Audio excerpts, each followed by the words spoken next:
High, আমি সুচিস্মিতা আর আমরা ঘুরতে গেছিলাম মিজোরামে।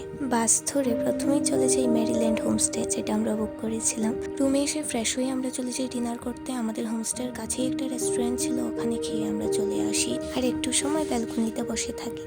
সত্যি আমি ভাবতেই পারিনি যে আমাদের দরজার কাছে এত সুন্দর একটা ব্যালকনি রয়েছে, যেখানে এই ভিউটা দেখে আমার রাতের ঘুমিয়ে উড়ে যাবে। সকাল সকাল দিদিভাই আমাকে ডেকে দেয়, অ্যালার্ম লাগিয়েছিল, কিন্তু বেচারি আমাকে ডেকে নিজেই ঘুমিয়ে পড়েছিল। তারপর যুদ্ধ করে তুললাম এবং ব্রাশ করলাম। আর ওরা ব্যায়াম করছিল, কিন্তু ইয়ার্কি মারছে বুঝে গেছি, তাই ভাবলাম একটু হেঁটে আসি। আর এত সুন্দর লাগছিল আমাদের হোমস্টেটা, তাই আরও একবার ভিডিও নিয়ে নিলাম। ও বাবা, রুমে এসে দেখি আবার খাচ্ছে, তাই আমি ভাবলাম আমি ভিউ এনজয় করে করে খেয়ে নেই। তো দিদিভাই আমি খেতে বসেছি, সাথে কুলটি দিদিও আবারও বসে পড়েছে খেতে। কি করবে, বেচারি খেতে পারে না, একটু একটু করে বাচ্চাদের মতো খেতে থাকে। তো তারপর আমরা রেডি হয়ে বেরিয়ে গেলাম, আর তারপর একবার ঘোরার পালা শুরু। প্রথমেই চলে এলাম আমরা সলোমন টেম্পলে। তারপর এসে তো বাবা দেখি ভেতরটা অনেক বেশি সুন্দর। আর ওই দিন ছিল স্যাটারডে, তাই খুব একটা ভিড়ও ছিল না। আমার অনেক দিন থেকেই প্ল্যান ছিল মিজোরামে আসার, কিন্তু সময় হয়ে উঠছিল না, তাই একটু সময় করে আবারও একবার ঘুরতে বেরোলাম। ওখানের লোকজন প্রচন্ড ভালো। পুরো টেম্পলটা একবার ঘুরে দেখলাম, অনেক বেশি সুন্দর ছিল। আমাদের কাছে ঘোরার জন্য 1 ঘন্টা করে সময় ছিল প্রায় হাতে, কারণ আমরা যে গাড়িতে এসেছিলাম উনি বলেছিলেন যতটা জায়গায় ভিজিট করো 1 ঘন্টা করে দেওয়া হবে। তারপর আমরা ঘুরতে চলে যাই একটা পার্কে, যে পার্কটার নাম ছিল লাল সাফঙ্গা পার্ক। ওখানে যখন উপরে উঠছিলাম এত উঁচু ছিল যে হাঁটতে হাঁটতে ক্লান্ত হয়ে গেছে।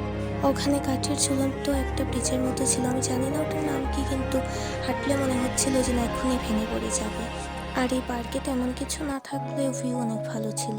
আমরা ওই জায়গাটাতে থাকতে থাকতে হঠাৎ করে একটা ঝড় চলে এসেছিল, তাই একটা আঙ্কেল বললো যে ওই জায়গাটা একদমই সেফ নয়, এখন তোমরা বেরিয়ে যাও। তাই খুব একটা সময় থাকিনি ওখানে, আমরা চলে এসেছি লাঞ্চ করতে, তাই প্রথমেই খেয়ে নিলাম। আর তারপর দোকান থেকে একটা চকলেট কিনে রুমে চলে গেলাম। তারপর ফ্রেশ হয় আবার মেকআপ করে বেরিয়ে গেলাম। প্রথমেই গেলাম ক্যাফে 14 বিনসে, ওখানে ভিউ এনজয় করতে করতে কফি আইসক্রিম ওইগুলো নিয়ে নিলাম। তারপর সবাই ফটো উঠলাম। ওখান থেকে চলে গেলাম second destination the peak sky ওয়াকে, যেটাতে আমরা প্রথমেই আসার কথা ছিল কিন্তু হয়নি।